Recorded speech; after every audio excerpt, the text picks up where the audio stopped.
দয়াল আমি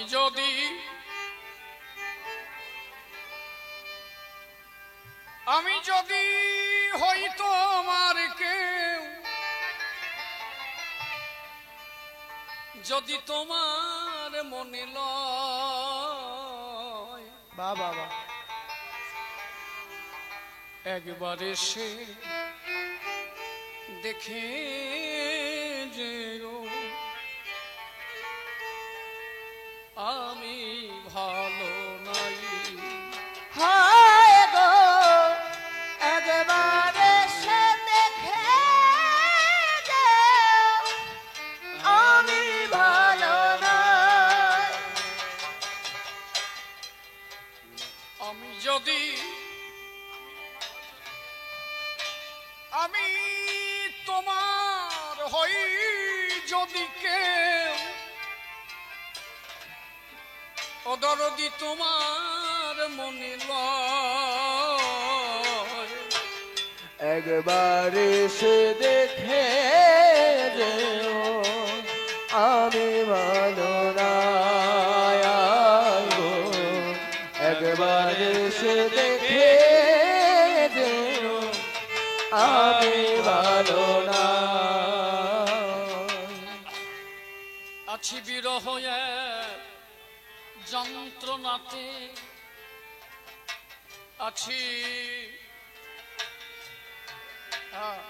বিরহ যন্ত্রণাতে, ঘোরা মানিসায়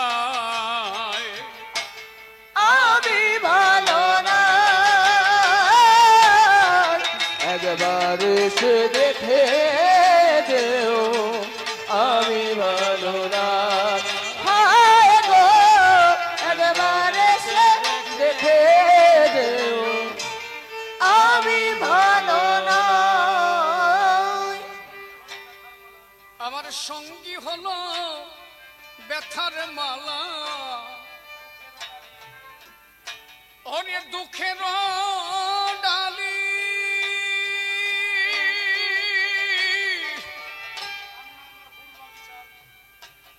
ওরে কান্নায় আমার ফুল বাগিচা ফুলের মালি। হায় হায় ফুলের মালি। আমার সঙ্গী হলো ব্যথার মালা, দুঃখের ডালি, ওরে কান্নায় আমার ফুল বাগিচার ফুলের মালি। হায় হায় ফুলের মালি। বান্ধব যাদের নিয়ে সদাই চলি, যাদের নিয়ে সদাই চলি, আমি যাদের নিয়ে সদাই চলি, এরা বুঝিবার কেউ নয় আমি ভালো না। একবার এসে দেখে যেও আমি ভালো না। একবার এসে দেখে যেও আমি ভালো না। আমরা যেদিন থেকে জগতে এসেছি, যাদের নিয়ে চলছি, যারা আমার সঙ্গী, আমি যারে আপন ভেবে জায়গা দিয়েছি, সে আমার মধ্যে থেকে আমারই ক্ষতি করে। কাম ক্রোধ লোভ মোহ মত মাৎসর্য, আমি যাদের নিয়ে সদাই চলি, এরা বুঝিবার কেউ নয়, এরা আমাকে কেউ বোঝে না। এরা যখনই সুযোগ পাবে সঙ্গে সঙ্গে আমাকে নষ্ট করতে এরা উঠে পড়ে বসে। এরা যদি খালি আমাকে একটু সাহায্য করত, হয়তো একদিন আমি তোমার চরণ প্রান্তে যেতে পারব।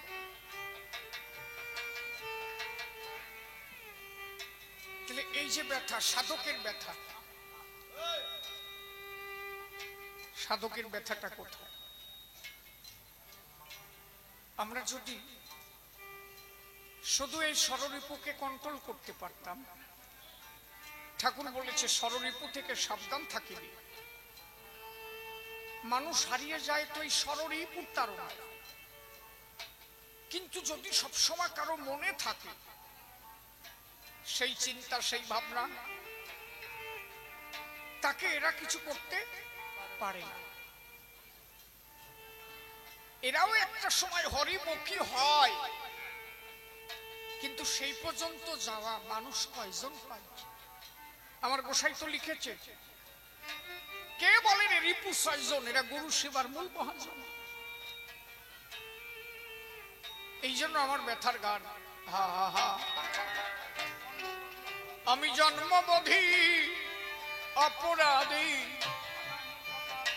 ভাঙা মোর কপাল, ওরে কেউ বুঝলো না আমার ব্যথা, হে পরম দয়াল।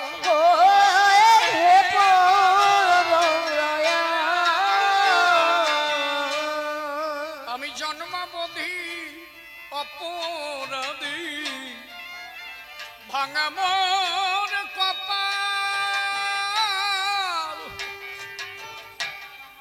ওরে কেউ বুঝলো না আমার ব্যথা, হে পরম দয়াল।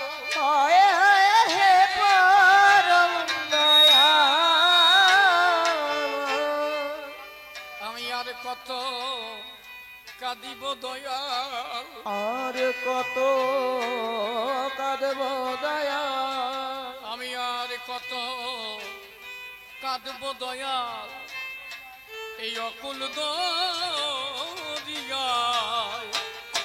আমি ভালো না, একবার এসে দেখে যেও। আমি ভালো না, একবার এসে দেখে যেও। আমি ভালো না, আমি সাথী হারা পাগল পাড়া, সব হারা কাঙাল,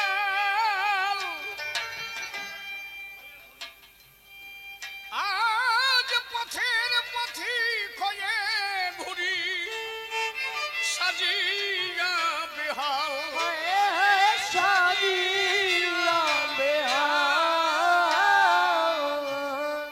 আমি সাথী হারা পাগল পাড়া, সব হারা কাঙাল, পথের পথিক হয়ে ঘুরি, হে সাজিয়া বেহাল।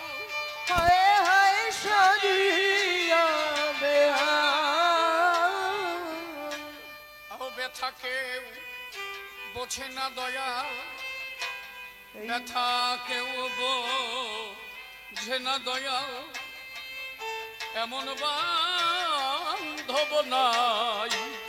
আমি ভালো না, একবার এসে দেখে যেও। আমি ভালো না, একবার এসে দেখে যেও। আমি ভালো না। শিশির বলে, অধম শিশির বলে, জানো তুমি আমার অব্যক্ত সেই কথা, তুমি জেনে শুনে যাহা করো, হে প্রাণের দেবতা।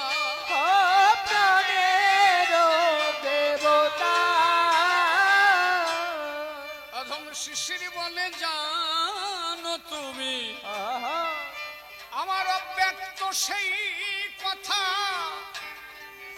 তুমি জেনে শুনে যাহা করো, প্রাণের দেবতা।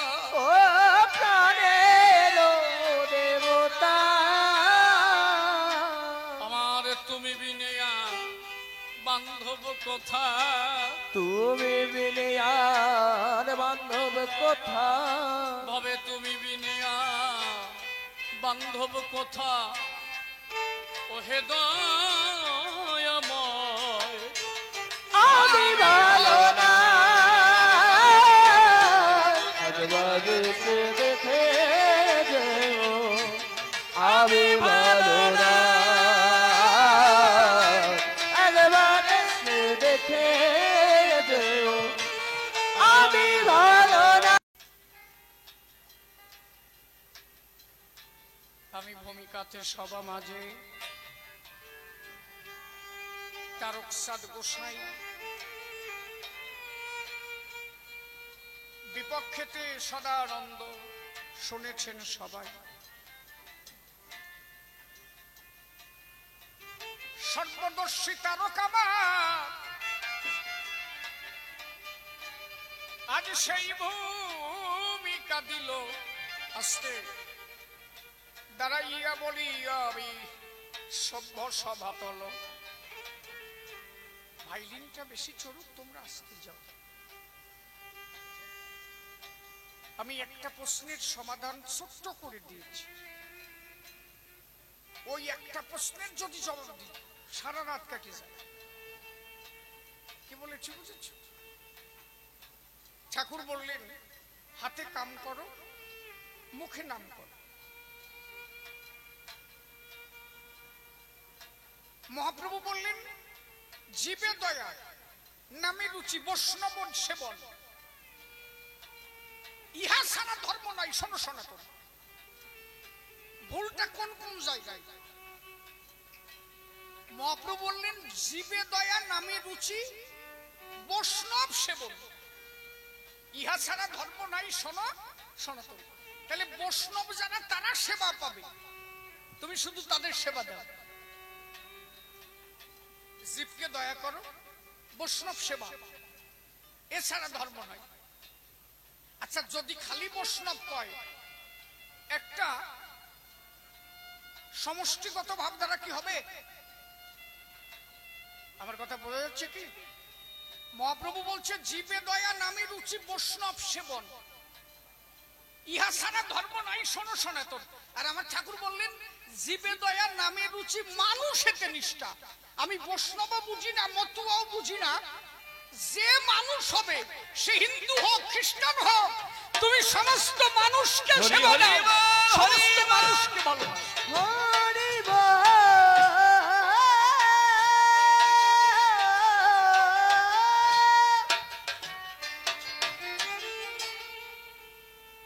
এই যে কত বড় একটা ডিফারেন্স না? ঠাকুর সাম্যবাদ ভাবে একটা ভাব দিলেন। ঠাকুর বললেন হাতে কাম করো, মুখে নাম করো। এই একটা কথার মধ্যে দিয়ে মানুষ দুটো জগৎকে পাবে। যদি হাতে কাজ না করো, আচ্ছা তুমি তো জাগতিক জগতে এসেছো, তোমার তো বাঁচতে হবে, সংসার করতে হবে। তাহলে সংসারে থাকতে গেলে তোমার খেতে হবে, ছেলে মেয়েকে শিক্ষিত করতে গেলে অর্থের দরকার হবে। এখন তুমি যদি হাত দিয়েও নাম টেপো, মালা টেপো, আর যদি মুখ দিয়েও নাম করো, তাহলে ইনকাম আসবে কোন জায়গা থেকে? তিনটে ছেলে জন্মাইছো, তাদের মানুষ করবে না? এই যে এখন কবি গান শুনে যদি বাড়ি যাও, সকালবেলা যদি জোনে না যাও, খাওয়া জটবে না, গামছা পেটে মাইনের শীতে পড়ে থাকতে হবে না? আমার ঠাকুর বললেন শুধু ধর্ম করলে হবে না। তুমি ধরো দুটো মা বিড়ি বাঁধতেছে, হাতে কাজ করতেছে, আচ্ছা মুখে যদি এই পরের পেশাল না পারি, এ সদার মা তোর বিটার বউটা কিরে, গদার মা কয় যে জাত বেজাত পাইছি, বেজাত, আমার সংসারটা জ্বালায়। আচ্ছা এই না বলি হাতে বিড়ি বান্ধব, তাতে টাকা আসবে, ছেলেটা টিউশনি ভালো চলবে। আর গদাই মারা সদার মারি বাজে কথা না বলে মুখে বলো হরি বল, হরি বল, হরি বল, তাতে কি হবে? হাতে কর্ম করলে অর্থ আসলে সংসার ঠিক থাকবে, আর মুখে নাম করলে যেদিন তুমি এই দেশ ছেড়ে যাবে সেদিন পরমার্থ পাবে। তাহলে তোমার দুটো জগৎ ধরা থাকলো। আমি এই জগতে যত সময় আছি আমাকে খেতে হবে, তো আমাকে বাঁচতে হবে। আমি খালি ওই দেশে যাব কবে, ওই দেশে যাব কবে এই বলতে বলতে তো মরে যেতে পারি না, তাই তো? তিনি আমাকে এনেছেন, তিনি সৃষ্টি করেছেন। তাহলে তিনি যখন সৃষ্টি করেছেন, আমার উচিত আমি যাদের সৃষ্টি করেছি তাদেরকে বাঁচিয়ে রাখা, তাদেরকে মানুষ করা। এই দায়িত্ব কার? আমার। তাহলে আমার হাতে কাজ করে অর্থ রাখতে হবে, স্ত্রীর মনের আশা মেটাতে হবে, ছেলে মেয়ের মনের আশা মেটাতে হবে, আর মুখে নাম করতে হবে। তার দ্বারা আমি বাজে কথা না বলে যদি অনবরত নাম করি, আমি এই নামের দ্বারা একদিন তাকে পেতে পারি। আমার তারক তো পরিষ্কার বলেছি, কোন সাধন ভজন লাগবে না। হরি বলো ভবে আর কি বলো আছে বলো, অমন দুর্বলের বল আছে কেবল, এই নাম পথের সম্বল, সকল ধর্ম হরি নামের হলো। হরি বলো ভবে আর কি বলো আছে বলো। তাহলে এক হরি নাম নিলেই যদি সব হয়, তুমি ভ্যান চালাও মুখে বলো হরি বল, তুমি কোদাল কুপাও মুখে বলো হরি বল, তুমি ধান কাটো মুখে বলো হরি বল। তাহলে আমার ঠাকুর এই একটা বাণীর দ্বারা দুটো জগৎকে দেখালেন, একটা জাগতিক জগৎ, একটা আধ্যাত্ম জগৎ। তুমি জাগতিক জগতে হাতে কর্ম করে অর্থ ইনকাম করো, আর মুখে নাম করে শ্রীহরির চরণ প্রান্তে তুমি পৌঁছাতে পারো। একবার প্রেমানন্দে বদন ভরে হরি হরি হরি বল। এমন ধর্ম দিলে না আমার স্বয়ং দয়াল হরি, কারণ ঠাকুরের ধর্ম আমরা মেডিকেল সায়েন্সে ধরি। মতুয়া দর্শনটা সায়েন্সের সঙ্গে পুরো যুক্ত। এরা কোনো ভণ্ডামি প্রশ্রয় দেয় না, এরা বেদ বিধি মানে না, বিধি মার্গের ঊর্ধ্বে। এরা জানে বিভিন্ন উপাচারে ঈশ্বরকে পাওয়া যায় না, ঈশ্বরকে পেতে গেলে একটা বিশুদ্ধ চরিত্রের মানুষ হওয়া দরকার। শুধু একটু প্রেম হলে হবে, আর কোনো কিছুর প্রয়োজন নেই। এই জন্য অশ্বিনী গোসাই লিখেছিলেন, কবে গুরু খুঁজবে আমার সাধন ভজন পয়সা, আমার সুখ বিলাস হবে বিনাশ, গুরু পদে হবে আত্মেই, কবে গুরু খুঁজবে আমার সাধন ভজন পয়সা। দাঁড়াইয়া বলি আমি ধর্ম সবাদারে,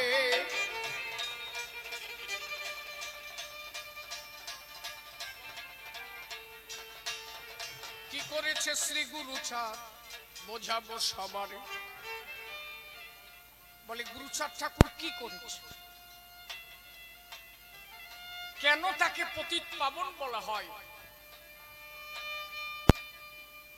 মহাকাল মহেশ্বর পতিত পাবন শ্রী শ্রী গুরুচাঁদ ঠাকুর, আদ্যাশক্তি মহামায়া সত্যভামা, পতিত পাবন শ্রী শ্রী গুরুচাঁদ।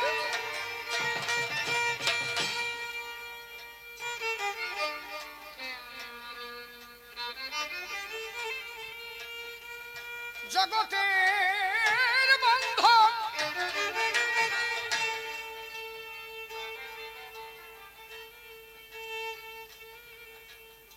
প্রাণে দারদি,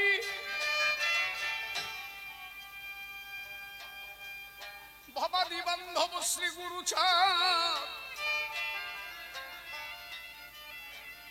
এই পতিত জাতির তরে এমন কি করেছিলেন কেন বলি পতিত পাবন তারে?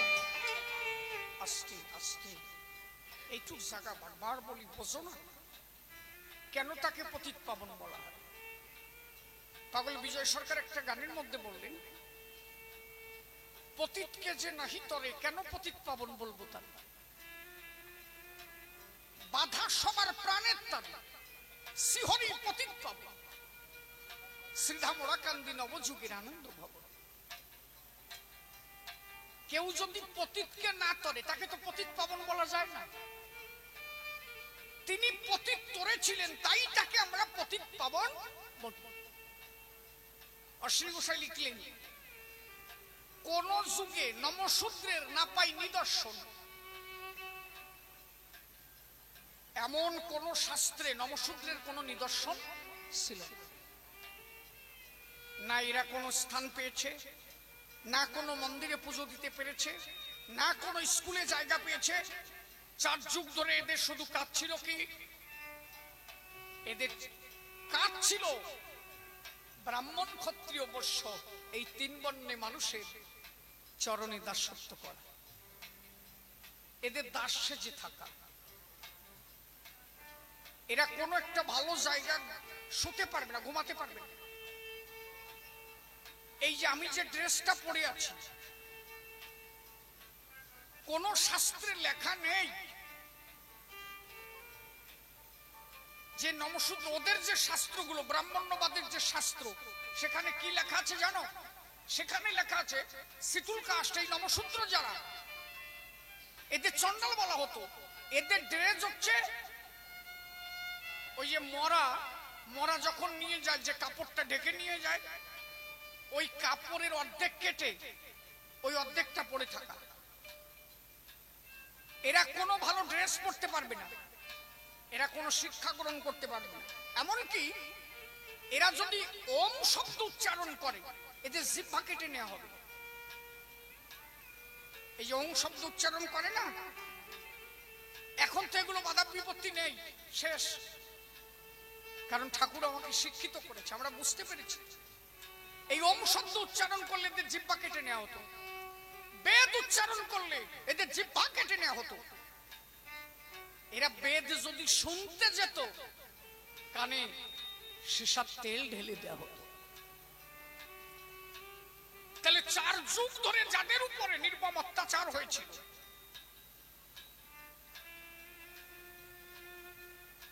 কোন যুগে কোন ভগবান এদের জন্য দুটো কথা বলে যায়,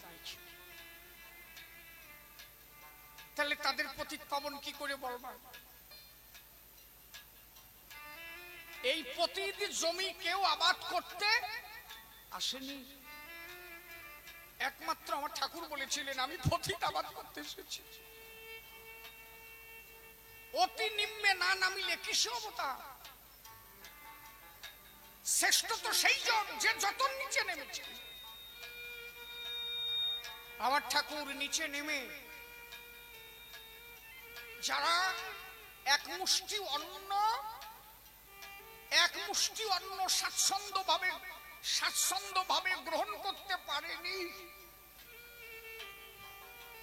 সেসব নির্মম কাহিনী যদি শোনো, এই যে কটা বলে যে হরিগুরু সঙ্গে মানি না, একে মানুষের মধ্যে ধরে নাকি? অন্তত এই নমজাতের মধ্যে সারাদিন কাজ করেছে, জমিদারের বাড়িতে সারাদিন কাজ করেছে, দাসত্ব করে। তো যদি কোন রকম কাজে কম পড়তো, গাছের সাথে বেঁধে বেত্রাঘাত করা। তারপরে সন্ধ্যাবেলা গিয়ে বলতো, বাবু আমার টাকাটা দেন না। তোর আবার টাকা কিসের দরকার? ছেলে মেয়ে না খেয়ে আছে, থাক না। আর এই সকালবেলা আসিস টাকা নেই, বিকালে আসিস। বিকালে গিয়ে বলছে, বাবু টাকাটা দেন। দেখেছিস তোদের বোধ আছে, একদম ভোর বিকাল বেলা আসিস। মূলত ওরে টাকা দেবে না। 3 দিন পর্যন্ত ঘুরিয়ে যখন টাকা পেল না, ছেলেটা শূন্য ঝোলা নিয়ে ঘরের পিছনে দাঁড়িয়ে আছে। 3টে ছেলে মেয়ে, স্ত্রী সান্ত্বনা দিচ্ছে ছেলে মেয়েদের, তোর বাবা টাকা আনতে গেছে, চাল নিয়ে আসবে। উনি পিছন থেকে শুনে দেখলো যে আমি বাবা হয়ে সন্তানের সামনে চাল নিয়ে দাঁড়াতে পারলাম না, এ জীবন আমি রাখবো। ওইখান থেকে গিয়ে এটা গরুর গলার দড়ি খুলে নিয়ে আম গাছের সাথে ঝুলে পড়িস, এ জীবন রাখবো না। আরে তুমি দেখো না এটাতে কি হয়েছে, তোমার বাপ দাতা জানে, তুমি হয়তো সে খবর জানো না। স্বামীর ডেড বডি দড়ি দিয়ে কেটে নামিয়ে ফেলেছে, ওই দেহের সৎকার করবে। ভাবছে জমিদারের বাড়িতে কাজ করেছিল তো, কি কথা এত, যাও দি ভালো না, ঠাই হাঁটো। আমি একা একা কই, যে দুইজন শুনুক তাও ভালো, মন দিয়ে শোনা, দুইজন শ্রোতা দরকার। ওই দড়ি কেটে ফেলে নামিয়ে রেখে জমিদারের কাছে গেছে, টাকাটা ফেরত দেন। আমার স্বামী কয়বার এসেছে, আপনি টাকা দেননি, গলায় দড়ি নিয়ে ঝুলে পড়েছে। উনি করলেন কি, জমিদার বললেন টাকা দিতে পারি যদি আজকের রাত তুমি আমার সাথে থাকতে পারো। কি অত্যাচার জানো, 16 বছর 15 বছর 14 বছরের মেয়ে বিয়ে করতে 80 বছরের বুড়ো, অত্যাচারের কতটুকু জানো? হরিগুরু চাঁদকে চিনবা এত তাড়াতাড়ি তুমি? দাপর যুগ সে কত বছর আগে চলে গেছে, 550-600 বছর আগে মহাপ্রভু এসেছে। তার মাঝখানে যে ঘটনা ঘটেছে তার কতটুকু তুমি খবর জানো? একমাত্র গুরু চাঁদ ঠাকুর যদি না দাঁড়াতো, প্রথম চাকরি গুরু চাঁদ ঠাকুরের জ্যেষ্ঠ ছেলে শশীভূষণ ঠাকুর, অল ইন্ডিয়া বেসিক, অখণ্ড ভারতবর্ষ তখন, এ খবর জানো না? এর আগে কত মাতুব্বর ছিল, একটা নম্বর চাকরি দিতে পারলো না কেন? জবাব চাই। বুঝে যাচ্ছে আমার কথা? এর আগে তো মাতুব্বর কম ছিল না, ভগবান কম আসেনি, মহামানব কম আসেনি, তারা কেন নমশূদ্রের একটা চাকরির ব্যবস্থা করে গেল না? আজকে তুমি যদি ভাবো যে আমি কৃষ্ণকে ভালোবাসি, হরিচাঁদকে মানি না, তুমি নমো হয়ে এই কথা বলতে পারো? আমি তো কোনো ভগবানকে নিন্দা করছি না, তুমি কৃষ্ণকে মানো, তুমি মহাপ্রভুকে মানো, আলাদা তো কেউ না। কিন্তু মহাপ্রভু পরবর্তীতে যখন হরি হলো, তৎপুত্র গুরুচাঁদ তোমার জন্য এত কিছু করলো, তুমি দিন ভরে গোবিন্দ গোবিন্দ বললেও অন্তত দিন অন্তে একবার গুরুচাঁদ বলে তোমার ডাকা উচিত। এটা কেউ তোমারে বলে দেবে না, তোমার বিবেক থেকে আসা দরকার। তোমরা যে কি, তোমরা যদি নিজেদের বিষয়টা নিজেরা জানতে, তাহলে তোমরা এত ছোট থাকতে না। আজকে আমরা জেনেছি কেন? যেহেতু শিক্ষিত হয়েছি তাই। আমরা এই যে নমশূদ্র, আমরা তো ছোট জাত নই। ধর্মীয় বিষয়ে আলোচনা করলে মানুষের কোনো জাত হয় না। তারপরেও যদি কেউ বলে থাকে যে ওরা চারাল, অন্তত তার শাস্ত্র জেনে কথা বলা উচিত। নমশূদ্র কারা? ব্রহ্মার পুত্র ছিল মরীচি, মরীচির পুত্র ছিল কশ্যপ, কশ্যপের পুত্র ছিল নমস, আর ওই নমস মুনির থেকে যে জেনারেশন তৈরি হলো তাই হচ্ছে নমশূদ্র। আচ্ছা, রক্ত কোন জায়গার? ব্রহ্মার। তাহলে ব্রহ্মার থেকে যদি জন্ম হয় ওই একই রক্ত যখন, তাহলে আমরা ব্রাহ্মণ, হিসাব মতো তো তাই। তাহলে আমরা ছোট হলাম কোন জায়গায়? এর প্রমাণ দিয়েছিলেন গুরুচাঁদ ঠাকুর। খবর জানো? বলবো আমি নাকি শুনবা নাকি? তার সুস্থ হয়ে শোনো। এই যে বনগা দিয়ে যে একটা রোড আছে না, এই যে দেখেছো যে রোডটা, এই যে বড় বড় গাছ লাগানো যশোর রোড, এই রোডটা দৌলতপুর হয়ে রংপুর হয়ে চলে যায়। খুলনা হয়ে যখন দৌলতপুর গেল রংপুরের মধ্যে দিয়ে, তখন তো পূর্ববঙ্গ মানে কচুরি ধাপ ছাড়া জায়গা নাই, কচুরি ধাপ, তাই তো, বিলের মধ্যে। ব্রিটিশ সরকার মনে করলো কি যে এই রাস্তা আমরা বানাবো কেন, এ কাগের জন্য বানাবো, এত টাকা খরচা করে। ওইখানে গিয়ে কাজ বন্ধ হয়ে গেল।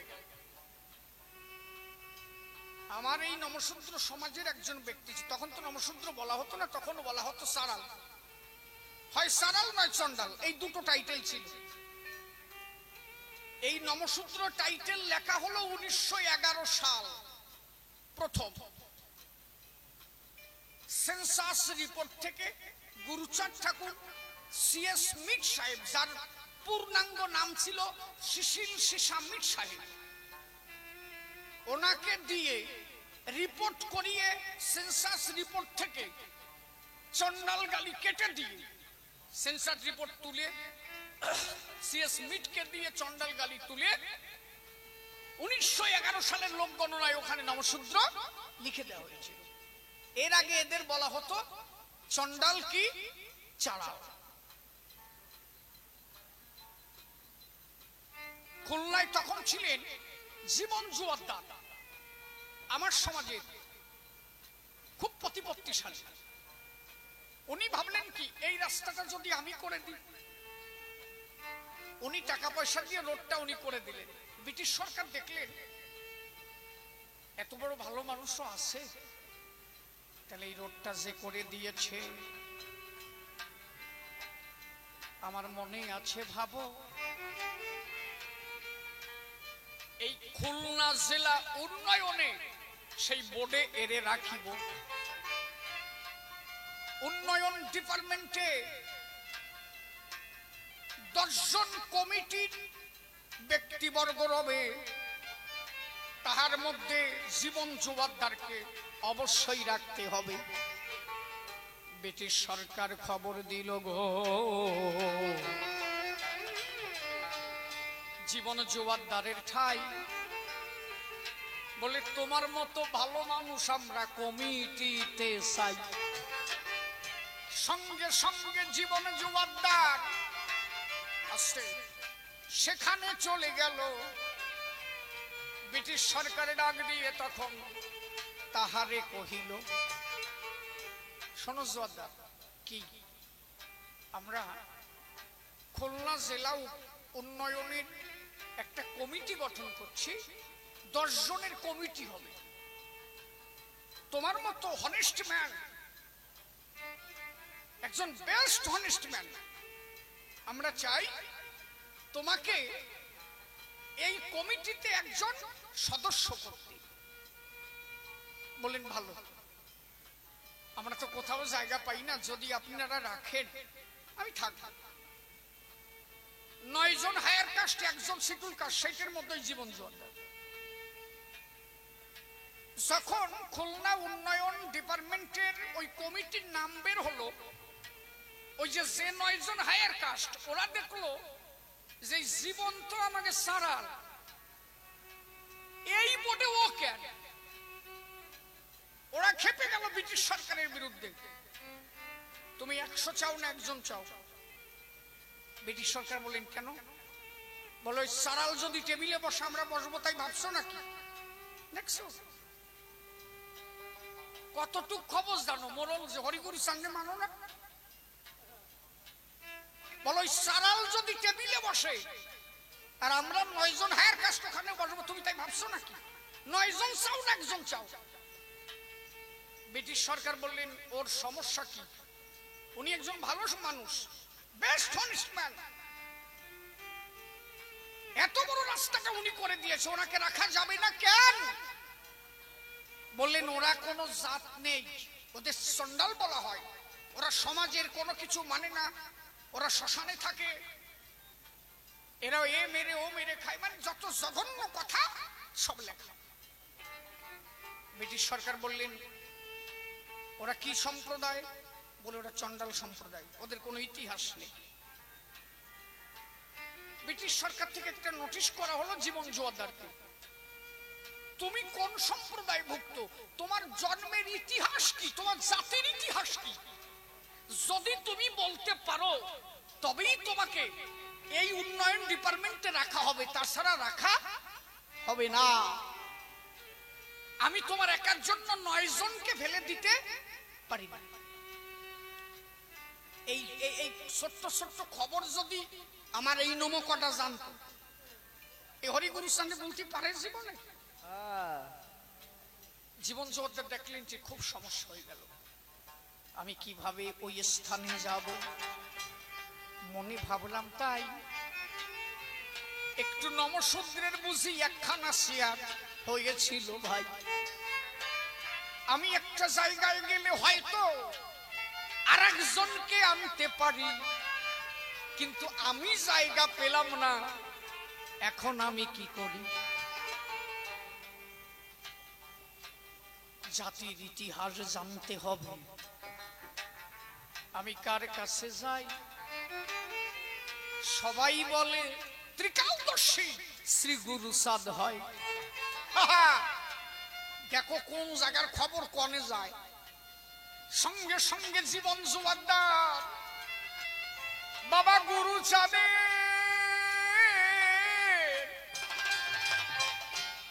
চাঁদের কাছে চলে গেল। ডেকে বলে, বাবা তোমার কাছে নিবেদন রহিল। জীবন জোয়ারদার সাহেব, বলো কি হেতু আগমন? আমি শুনলাম তুমি ভালো একটা জায়গা পেয়েছো, আস্তে আস্তে এই জাতি কিভাবে উন্নতি করা যায় দেখো। বলে, আমার ওই চেহারা নেই। গুরুচাঁদ ঠাকুর বললেন, কেন, কি হয়েছে? বলছে, আমি একা নমশূদ্র আর 9 জন হায়ার কাস্ট। আমি ওই টেবিলে বসলে ওরা 9 জন বসবে না। আমার জাতির কোনো ইতিহাস নেই। তুমি বলতে পারো আমাদের জাতির ইতিহাস কি? উনি না পারিয়ে পারে। ওরা যে স্বয়ং বলে না, না পক্ষে আর কি না কবে। বলছে, আমি পারি। তা তুমি বই পাবা না? শোনো, এই সোজা চলে যাও, এই বিলারানি হাঁটা দাও, শ্যামাচরণ তর্ক অলঙ্কারের বাড়ি যাও। ওনার বাড়িতে একটা পুরনো গ্রন্থ আছে, যে গ্রন্থের নাম হচ্ছে শক্তি সঙ্গম তন্ত্র নামক গ্রন্থ। ওই গ্রন্থে লেখা আছে আমাদের জাতির ইতিহাস কি। সঙ্গে সঙ্গে শ্যামাচরণ তর্ক অলঙ্কারে বাড়ি গেল। সেই গ্রন্থ পড়ে তখন জাতির ইতিহাস বের করলো। কি লেখা ছিল? সে যদি ভোলানাথ না হয়, ওই খবর কি আর সে বলতে পারে? লেখা ছিল কি জানো? স্বয়ং ভোলানাথ 2 জন ছেলেকে পুষেছিল।